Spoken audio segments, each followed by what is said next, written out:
Good morning, North America, and good afternoon, Europe. I'm Milo, founder and CEO of DevTech, and today I've got the immense pleasure of moderating the first panel of our Ecosystem Talk series. We're streaming live, and we're going to have a live Q&A at the end of this session as well, so be sure not to miss out a chance to ask questions to these three channel legends we've got as our panelists today. We've got Rob Ray from Pax8, we got Julian Martin from Mimecast, and we got Vince Menzione from Multi-Unit Partners. Guys, thank you very much for joining. Great to have you. Thanks for having us. Great to be here. Good to be here. Maybe we can start just with a super quick round of intros, and shedding a bit of a light on your focusing the role you're in, and then I'd love to dive into discussion and pick your brain on this super interesting topics. Who wants to? I'll go first. Vince Menzione. I've made it my life's mission to help organizations achieve their greatest results through successful partnering. I've been around this for close to 40 years, having led organizations as a sales leader, then as a partner leader at Microsoft for a decade, and now Ultimate Partner, where we help organizations. We host a podcast. We now have a community enriching and leading or helping to lead this and sparking the ecosystem. Awesome, thanks. And Jules Martin, or Julian on a Sunday. I head up the technology alliances here at Mimecast. I've been with Mimecast 16 years, which is a ridiculous amount of time with one organization, but had many roles over the years. And this is by far the most impactful role I've had in my tenure here. But I now live in the US despite my strong Boston accent. My name is Rob Ray. I'm the Corporate Vice President of Communities and Ecosystems with Pax8. Pax8 is one of the leaders in cloud marketplace and ecosystems. My history is I actually started in IT probably about 25 years ago with compact computers, selling hardware back in the day, which became HP. Found the managed services space relatively early in the journey from reseller to MSP. Joined an RMM company by the name of Level Platforms, successfully exited there, went over to Datto, successfully exited there last year, and joined Pax8 a little over a year ago. Nice. Awesome. Obviously, we got a lot of experience here on this panel around ecosystems and channel and alliances. And I want to reflect actually at a panel I did. It was pre-COVID. It was like 2019. And it was in Dublin, and we were talking about channel, and we were talking about ecosystems, and there was a question in the audience from a CEO of a German software vendor who actually said something along the lines of, well, I'm not sure about the channel, I'm not sure about these ecosystems. We took a shot and we integrated with Salesforce App Exchange, and nothing happened. Like, it didn't produce any revenue for us. And that was a very interesting observation for me, hearing this, combined with a market data point that says that about 80% of alliance partnerships fail to materialize. And so I want to actually pick your brain on this, guys. And Julian, maybe you could start from your experience. Obviously, you've been in this role the last 10 years. What have you seen as the most common pitfalls? Why these partnerships fail, despite the best intentions at the beginning? Yeah, I would absolutely focus on that point, because the biggest thing you need to look at is the measurement and making sure you can understand the reasons for success. And I was asked recently, I think it was last week, one of the other vendors called me and said, just out of interest, Jules, who do you report into? What's the reporting line? Because I've got this conversation going on with the new CEO and we're not quite sure where technology alliances or ecosystem play fits. And I said, well, it's interesting because my time at Mimecast, we've been in strategy, we've been in product, we've been in product marketing, and I now report into the CMO. And that was a turning point for us, because then you can understand the world of marketing. Ecosystem is all about lead generation and about teaming and co-selling together. And once you can understand how the marketing engine works and the impact you can have on that, you can then start to measure. And that's probably the first thing I would say is understand how you're going to measure the success here. Is it through the number of co-sell opportunities? Is it through the number of teaming opportunities? Is it lead generation, pipe generation, etc.? That's the biggest thing. The second thing is understanding the customer perspective and what they want. No single solution will do everything for the customer. We've always built technology stacks over the years, and integrating those together to make sure that they deliver exactly what the customer wants. So make sure, and your report actually highlights the fact that you need to understand the narrative and get across the message there for the customer as well. So understanding both the customer side and then understanding how to measure internally as well are the two key things. Makes sense. And Rob, from maybe an angle of a marketplace, and what your experience has been on that point around why often these partnerships fail. Do you have anything to add to that? Yeah, absolutely. So I come at it from a slightly different perspective. Being in the managed services space, obviously my partners, the MSPs out there, are focused on SMB IT. And when you're looking at SMB and you're looking at managed services, you're talking about a complete outsource of their entire stack. So, it's not so much an a la carte sale as opposed to, at least traditionally, in the managed services space, it tends to be the entire stack of the MSP. So, all those tools working together are absolutely critical. When we're talking about, what partnerships work, if you look at a lot of the products that these MSPs sell are sell through products, meaning they're going directly to the end user, but there's a couple of sell to products that are in there as well. And, I think probably one of the bigger challenges that we actually see is the managed service providers actually understanding what their cost of doing business is, because you can't resell an RMM, you can't resell a PSA, but these are tools that are essential in order to be able to perform the services that you've got. So, I think that's where sometimes the gotcha comes out, is that you haven't budgeted enough, you haven't charged the end user enough to kind of offset your cost of doing business with some of these tools. Makes sense. And Vince, anything from your side, maybe on this? Yeah, I have a set of, I call it the 4 dysfunctions, right? We also have a set of operating principles around what makes success, but the 4 dysfunctions are around, first of all, scarcity mindset, organizations that believe in a scarcity, that don't understand and embrace partnerships, executive commitment, organizations don't invest to the right level in resources, dollar investments. They don't see the value in partnerships. Some of this comes back to Jules' conversation about attribution. We have to prove it out. The third area is not being aggressive enough in their strategy, right? Especially working with the hyperscalers. Organizations expect a partner development manager, a CAM, or whatever that role is, to do the job for them. And they're not aggressive enough in their engagement.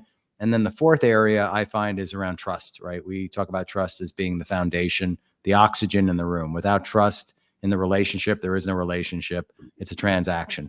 And so you have to get to a level of trust when you lock arms with another organization. Yeah, that makes a lot of sense. And there's definitely some interesting points there I want to come back to as we progress with the conversation. But I think it's an interesting segue when we think about why these partnerships fail despite the good intents. That I also want to reflect a little bit about the actual start of partnership. So if I'm a software vendor, how the heck do I even start? Where do I pick my battles, right? When I look at how B2B sales has evolved over the last 15 plus years, I would say complexity grew quite a bit, right? So you have the many routes to market.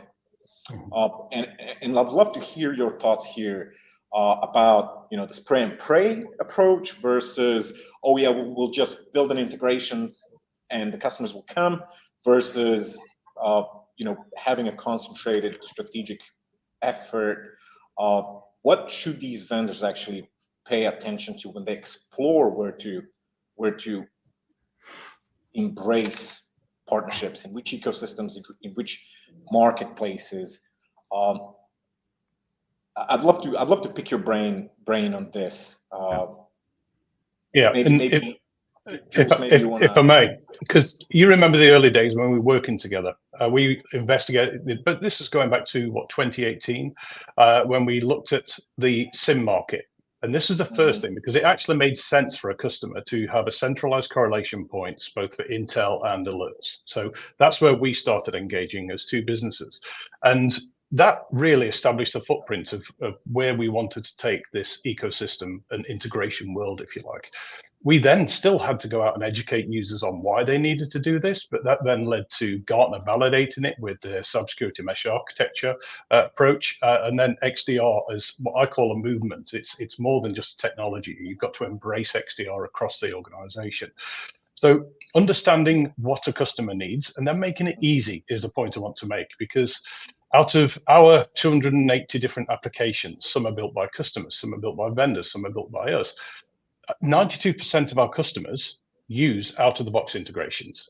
You helped us build a number of those. So make sure it's easy for a customer to adopt as a technology footprint, but also provide the complex environments, those environments which are highly complex, the ability to tailor to their own business as well. So as you know, we publish our APIs on our website. It includes programming, cut and paste of 5 different programming languages to allow a customer to do their own diverse, if you like, tailored approach to API connectivity as well. So the message for me on that is you've got to make it easy for a customer to adopt, which makes it easy then to partner when they can immediately see the value. That makes sense. I want to expand on this, and Rob, I'd love to hear your thoughts around the fact that there are many different ecosystems and there are many different marketplaces. There are. Why go with one? Why go with the other? How to evaluate where to best place bets, if you wish, right? If you're thinking about that ecosystem strategy as a journey, which I think it is. It's a journey. It's not a flip a switch and stuff happens magically. Yeah, no, How I do you see absolutely agree. that evaluation process? Yeah, it's it's probably the most difficult part of this entire process is who are you going to get in bed with, because that's the person you're going to be stuck with for a 2-3 year contract kind of thing. So you've got to make sure that you're making the right decision. And that partnership is really tough, especially coming at it from our world where again you're not the ultimate user of these, necessarily the ultimate user of these products. You're actually selling it and being a trusted advisor to the ultimate end user. I think there's a couple of different pieces that kind of play into this. You'll notice that my job title isn't just ecosystems, it's also community. Community and ecosystems in our mind actually go hand in hand together, because in our space, when partners are making decisions on what technology, which vendor to work with, that community aspect of just being a member of that community, a good standing member of that community that is, actively involved, invested in their growth, those kinds of things are like really critically important, which I think is why we kind of pair those two together. There's a risk here though, right? And as much as the end users are heavily reliant on our managed service providers, because the MSPs are the experts when it comes to tech. And this is where the marketplace kind of conversation and the evolution of the marketplace conversation comes in, is that end users are being able and have the ability to actually go and find data easier than ever before. So, there's some recent reports that were coming out saying that end users are actually making or starting the journey towards buying a decision 2 months before they're even talking to a technologist, 2 months before they're actually engaging with the channel. And if you think, even what we do in our personal lives, I think it was accelerated by the pandemic, where we didn't have a choice but to try to shop online, and we had the opportunity and the resources to be able to go and get research. Perfect example, I'm renovating my laundry room. I need a washer and dryer. I know nothing about washer and dryer technology. Traditionally, you'd go into a store and you'd talk to an appliance specialist about these things. You don't need to do that anymore. Now I get to go online, read other people's reviews, tens of thousands of ratings and judgments and all those types of things, where I can actually make a decision without even ever talking to an expert. So I think when you're looking at marketplaces and ecosystem, the idea that we want to be able to keep us as vendors, the channel as providers, in the center of everything, so that we don't get removed from the buying process, I think that's going to be critical. But we have to find other ways of delivering value than traditionally just providing a product. It needs to be expertise, it needs to be skills, it needs to be services, it needs to be all those things, so that we continue to add that value. So it's more of just an evolution, I think. And we've seen this. We've all been in this industry for a very long time, and we've seen it evolve several different ways and several different times. But we consistently continue to stay here. Yeah, for sure. Thanks. And Vince, from your point of view, when you look at the large landscape of Yes. everything that's out there, what would be your advice, perhaps, as more of a data where these different partners and these different vendors could go to, or resources they could read upon to get more context about what lives in the Pax8 marketplace and who are the end customers there, and same thing for Azure, and same thing for AWS, and all these different other ecosystems. Well, Rob touched on a really important point there, is the changing in buying behavior. We've seen it since COVID. Satya Nadella said 7 years of transformation in 7 months. Our buying behaviors, how we learn, how we teach, healthcare, telemedicine has been around 20 years. Nobody was using it up until COVID. So we've seen a real change. And then also the millennial generation coming in, 75%. I'm quoting Jay McBain here from my recent podcast with him. 75% want to get to end of job without speaking to another human. The lack of trust, the cookie, all those things come into play where, you can't be pushing, the Marcom stack was built on the fact that you could push data to people, and the seller journey changed in many respects, is now coming around the partnership journey and surrounding in Rob's case with the washer and dryer, it might be the 7 best friends that he has, whether those be online reviews or friends that have bought or purchased that washer dryer before. That's how the technology decisions are being made. They're going to their trusted sources, maybe the vendors that they're already engaged with a lot of other vendors. They're making those decisions, and then it's more of a pull now than a push, right? Channel was a push, transact through a channel. Now I'm looking to the ecosystem and saying, I want to put together this solution. I might have multiple parties coming to the table. I'm going to reach out through Pax8, and I'm going to go, cobble together this solution. I might have a commitment with Microsoft, Google, or Amazon, a very significant commitment that I can burn down against, by the way. And I'm using that vehicle to stitch together the solution that I need. So that's why you're seeing the changes in the behavior there as well.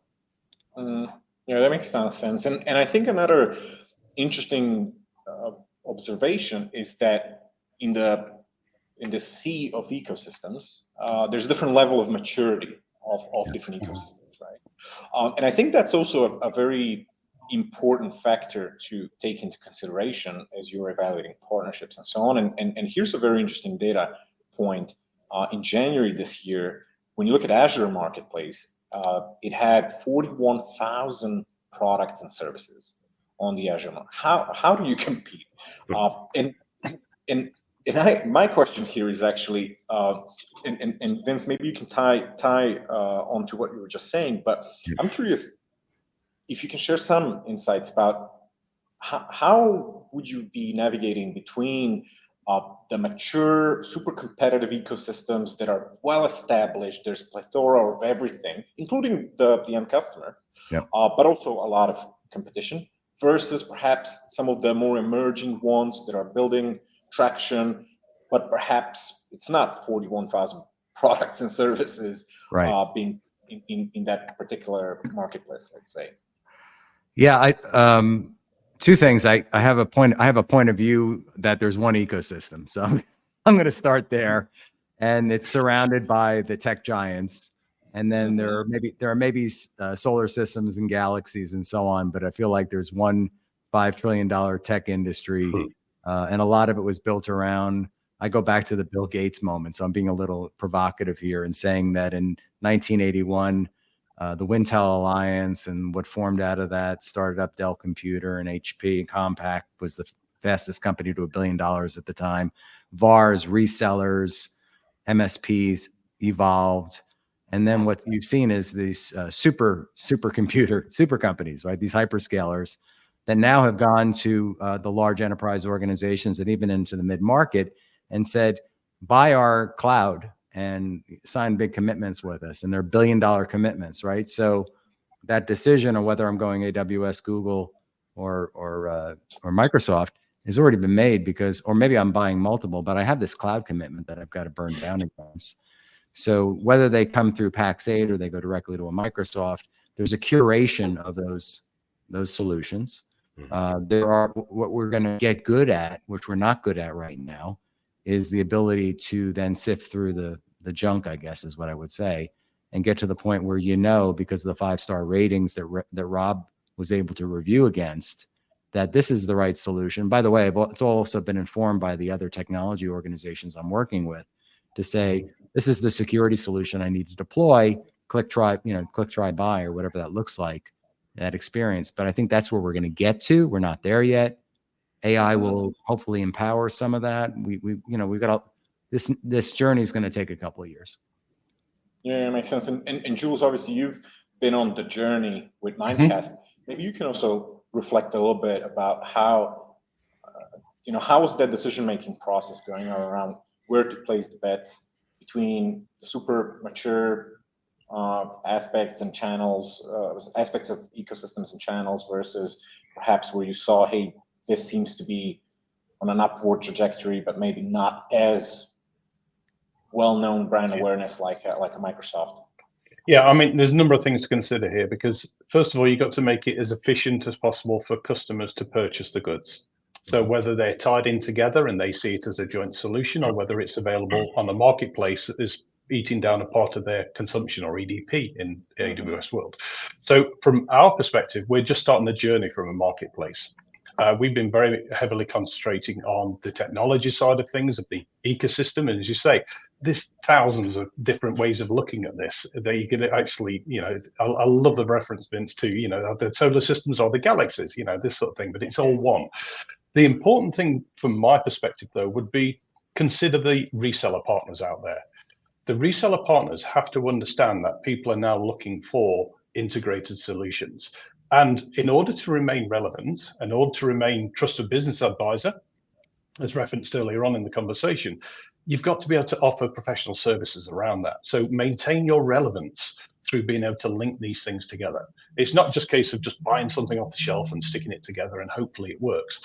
These need help. The resellers are there, and MSSPs such like are actually there to help customers link all this together as well. So I think it's a combination, and it's a perfect point, Vince, you make. It is one ecosystem. And there'll be a couple of years where everybody now needs to find where they sit within there. But I think the professional services element of channel partners is going to be critical for linking these solutions together. Yeah, it makes sense. And Rob, from your point of view, anything you might want to add on this point around the emerging marketplaces versus the Goliaths, perhaps, and the navigation between? Yeah, absolutely. Sorry, I can completely agree with Jules. Like it is transforming. It's getting to a point where the commoditization, almost the commoditization of product, is not where the channel is going to continue to make money. It has to go back, exactly like you said, was the professional services aspect. That's going to be the value add. That's what people are willing to pay for, and that is the most valuable part of anything that the solution providers can actually do. And I talk about. I talk about transformation, but the transformation is again away from being a product provider to a solution specialist, to a consultant almost, to the actual end user when it comes to these technology decisions. I think that, the future of how we do this, and Vince mentioned millennials. It's actually the Gen Z generation that keeps me awake at night. Because I think by 2025, it's something like 25% of the workforce is going to be these people. And as a proud father of 4 Gen Zers, I'm scared because the way in which they engage and the way in which they buy and the way in which they think, especially when it comes to things like cybersecurity, it scares the hell out of me. It is not. It's not going to be rosy. And, you hope that there's a certain point where the maturity kicks in and they start realizing that the world is a much more dangerous place than they think it is. But it goes back again. We've talked a lot about buying patterns. These people won't even answer the door if the doorbell rings. It's to that level where the human engagement is something that is not. It's by choice. It's not necessary. So, again, us as vendors, we need to evolve. The channel needs to continue to evolve. We need to start thinking about these audiences. We need to continue to think about where the value comes from. And again, I think it goes right back to those professional services where the big value add is going to be. Yeah, and also it sounds to me as well as, we certainly have a change in decision makers as well, right across the organization. We think about generational change in a way. And I think it kind of started back from the Apple, App Store and Android, Google Play, and just being used to buying apps through a few clicks, right? And I think that we're seeing definitely that shift in buying behavior. That brings me to an interesting point. If we just take a look at the backhand side of things and reflect a little bit about automation in terms of automating service provisioning, and the API integrations need to happen in order to make all that seamless experience. I want to talk a little bit about conflicting priorities because it's such an interesting topic. And obviously, I think from a software vendor point of view, you got the R&D team, you got the sales team, and normally there's revenue targets and there's things that need to happen in order to make those partnerships successful. That do require some technical work. And Julian, I'd love to hear kind of again your journey over the last 10 years. If you can share some insights around, what is that level of focus and investment of time, resources, whatever else, that if you're a software vendor, that you absolutely want to make sure you're dedicated to move the needle. Yeah, and given it's the a really conflicting priorities in a business. Yeah, absolutely, because things change, especially in our world of SaaS, cloud, whatever you want to term it. But I think we've been on the journey. You've been with us. You've seen the battles. You've seen the wins, the victories, etc. And it is about making sure people understand the impact it has on the business. Because you can look at doing this from an internal perspective. You can look at doing this from an outsourced perspective. But you've got to make sure what you're addressing is what the customer needs. And if you look at the threat landscape in the world we live in, it's a rapidly evolving environment. It's crazy to see the speed of response to geopolitical shifts and everything else that we're seeing. So people are looking for that automation. I can come on to that point later if you like. But when it comes down to the justification side, you'll always battle engineering, because we've got a product which engineering are trying to update and refresh and bring new features to market and everything else. And we're at the sideline saying, hey, we need some more APIs. And that gets back to the measurement side. So when you look at the sort of stats, and this may surprise a number of the viewers here, our win rates increased by 50%. 50% when we ally with an alliance partner. Our upsell rates, because in a SaaS world, it's all about land and expand. Our upsell rates increased by 38%. Our reduction in churn is anywhere from 60 to 80%, dependent on the seat size. And these are customers who are adopting API connectivity in small, medium, and large. And in the highly complex, as I mentioned earlier, they're using our direct API endpoints. But it's about getting that measurement across and saying, there we are, business leaders, this is the impact we're having here. Therefore, we need that resource and investment. It's a difficult balance. When you're starting, it's extremely difficult. And Rob, what are you seeing from the Pax8 side when you're talking to all these different vendors and they recognize the importance of channel, but they're not ready for whatever reason, and maybe part of it is technical aspect. What would you say to them normally? What are the things they need to get in order in their house in order to even consider to get integrated or be successful in, let's say, a Pax8 marketplace? Yeah. First of all, I don't think this is easy by any means. Like you go from, and I've been there several times where you go from startup mode into hyper growth mode. That takes some time. It takes a lot of patience, it takes a lot of expertise, it takes a lot of money. Product development absolutely is critical, as Jules mentioned as well. But there's some forgiveness there when it comes to from a product from a product perspective, because I think especially in the SMB space, we kind of know that like everything is ongoing, developing and growing.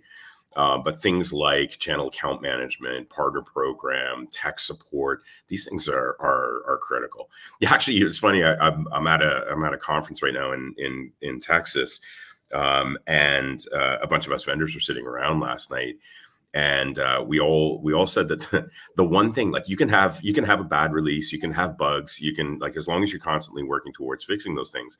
But the one thing you can't screw up, or if you really want to screw up your business, mess with the billing. And it's so odd because that's got like nothing to do with what any of us do. Really isn't. But if you mess around with somebody's billing, it's amazing how quickly and how motivated they get to want to move away. And it's contrary to everything that we would typically believe as to the reasons why somebody could potentially get upset. I think there's another aspect to this. And remember, I'm coming at this from an SMB MSP perspective. And I've had the privilege and the honor of working with channel only organizations, no direct sales, no enterprise sales. Compact in my role there, I was in the days prior to them selling directly to end users, which is, so, we're still, even at Compact, we're 100% channel.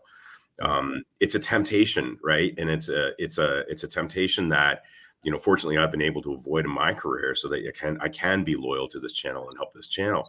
And again, I'll quote, like Vince mentioned, Jay McBain. I'll quote Jay McBain. One of his data points was that if a end user buys software directly from an enterprise vendor, the life cycle, or the average life cycle of that SaaS contract tends to be about 3 years. If that same sale is done through a managed service provider, that's extended 5 times more. So average sale actually lasts about 15 years. So, as vendors, we get this temptation every once in a while that maybe it would just be easier to sell directly, have a direct relationship with these end users, work with them directly, but it's not scalable. It's not localized. And, the longevity isn't there. So dealing with this and going through the channel to actually do these sales, or having a very strong channel program, has to be a critical part of scalability and growth for your business. And a little bit selfishly, a little bit of a plug, Pax8 helps organizations do that. A perfect example, we signed a deal with CrowdStrike last year.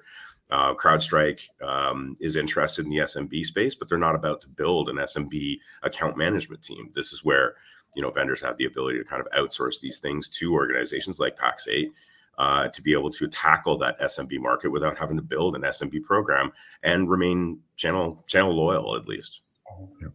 And Vince, what are your thoughts on the conflicting priorities? I think there was a very interesting point around the life of a business, right? The journey of maybe starting direct and then at some point embracing the channel. What's your view on that journey, and again, the conflicting priorities that the business typically needs to make? Yeah, so I come back to mindset. Like, you need to have believers in the room.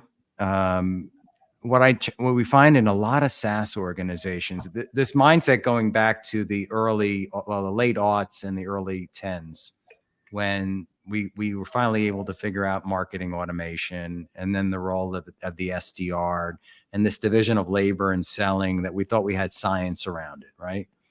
And I've seen so many of these CROs that come from that mindset. They don't get the partner mindset that Rob was talking about here, right? And when you embrace it, you recognize it's net new revenue, it's routes to market, it's deal size, it's customer acquisition costs. It's all these factors. There's the retention factor as well. It's getting them to see the light. You have to show them the data in order to do that. And the ones that come from that get it, and the other ones don't. And then also the C-suite isn't always aligned, right? I find this so many times where the CFO, again, depending on the mindset of the organization, it's not this quick. It's like turning a battleship in a small, narrow river. Like, it's hard to do. It's hard work. You have to have believers in the room that get it. The C-suite has to get it. The CEO has to get it. The CFO certainly has to get it. And then it's got to be embraced across product, marketing, revenue generation, and again, of course, finance has got to fund it. So it's not always easy. And we're on a journey here with getting organizations there. Some organizations have gotten the channel piece. Rob's been around the channel piece for a long time, right? But it was bolted on. It was bolted onto the organization. Same thing with alliances. And Jules sits in the CMO shop right now. Those organizations were bolted on another side of the business. And it's just getting it at the C-suite level where it's not just seen as a function, but it's seen as strategic to the business growth. And that's where we're headed. We're getting there. It's taken time. I think that voices like these gentlemen in the room, others like Jay and others that have talked about this journey that we're on right now, we're starting to see some renewed excitement around. We get partnerships, we get ecosystems.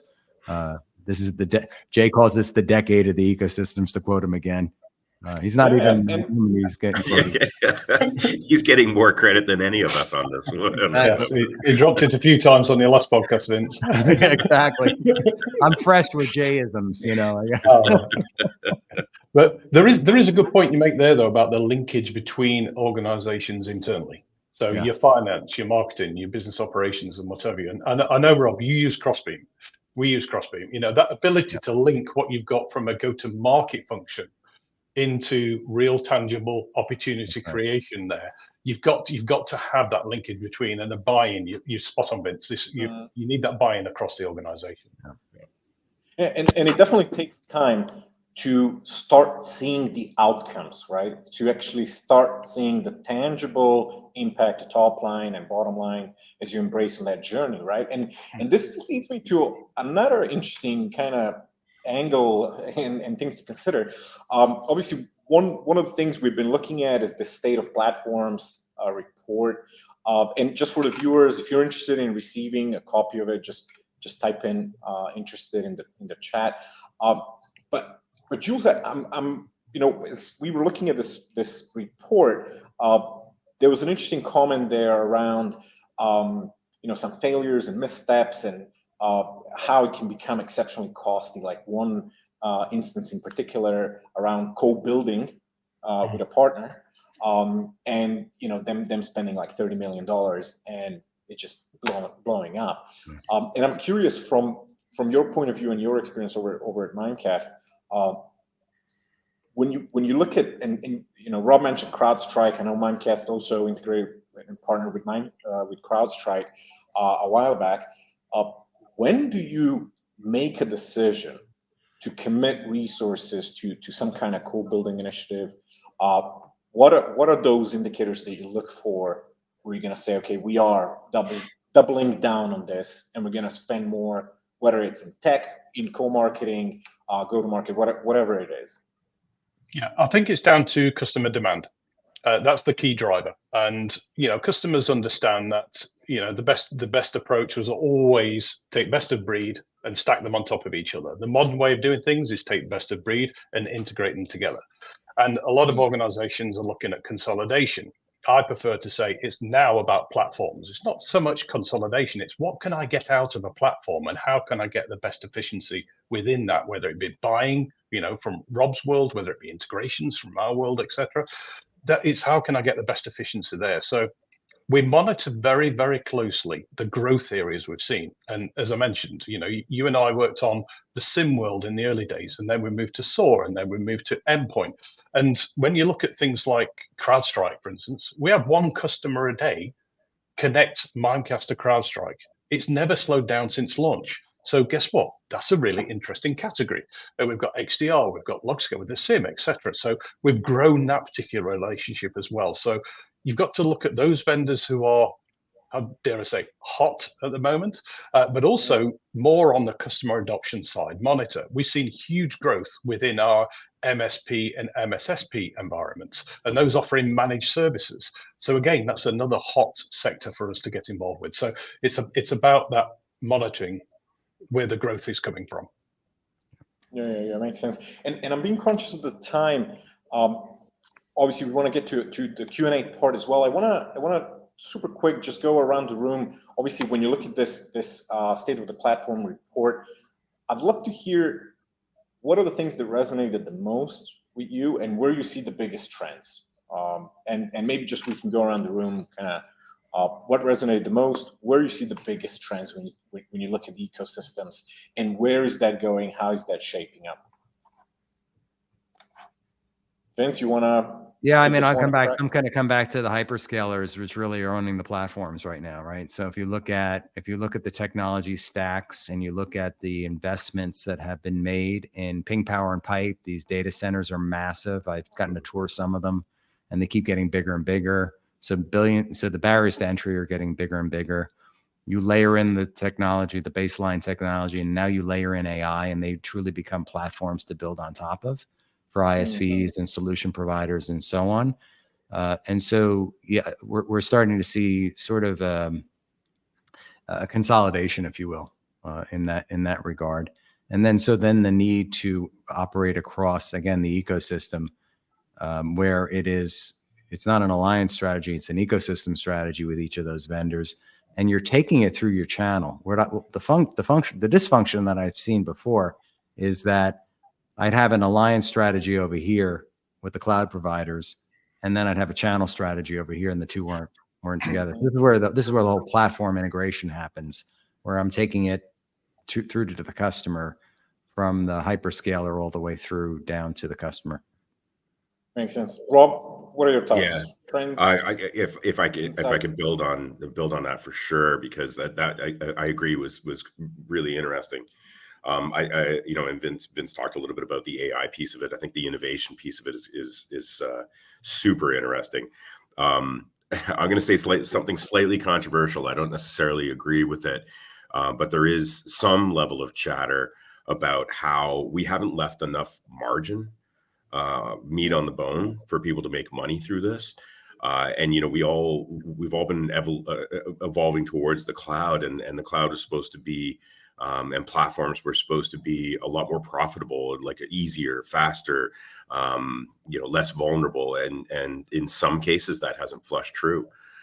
There's I'm trying to remember the name of the MSP that did it. It's a fairly large MSP, but they literally moved everything from the cloud and went back on-prem. And again, I by no means am I saying that is a trend. I'm not saying that that's the route that everything is going to go. And it is a slightly controversial piece, but it's a level of control, it's a level of margin, and if we don't leave enough margin for the actual partners and everybody through the process here to make some money, that's I think going to be an interesting kind of where are we all going from that perspective, because we got to think about, again, who's doing the delivery of those services and how much money they need in order to make sure that they stay in business and offer those services. That's right. Yeah, it needs to be a win-win-win across the universe, right? Yeah. Jules, what are your thoughts on the trends? So if you look at the threat landscape again, you've got error, human error, you've got credential harvesting, you've got social engineering attack. No solution will do all of that. Partners have to understand where they sit. This report is absolutely great reading for any partner that's trying to work out where they sit within that, because you are right. Vince, you mentioned this. You can't have technology alliances over here and a channel program over here. You've got to bring them together. And Rob, you made a great point as regards it's got to be enough meat in it for these people out there who are promoting professional services are an ideal route. So I think for me, it's about partners understanding where they sit within this ecosystem world. What do they deliver? What value do they bring to the customer? Yeah, it makes a ton of sense. And I want to switch to Q&A because it ties so well to what Rob was saying. Emery asked, how do you think about setting commission structure to partners? Rob, you want to reflect on this one? That's a good one. I think my first instinct is to say ask them, but at the same time, they're gonna give you as much as you possibly can. There's from my perspective, it's a little bit because we don't really sell things, and MSPs don't really sell things as an a la carte. It's more of a stack, right? And it's funny because like I don't do and traditionally, I'll use my previous career at Datto as an example. Where I didn't include discounting in my product. If a better partner was quoting a Datto product versus one that was new to Datto, they both still had the same price. I don't do deal reg. I didn't do anything along those lines. Because at the end of the day, it's not about the price necessarily of my product. It's the value out of that managed service provider and the service that they're providing.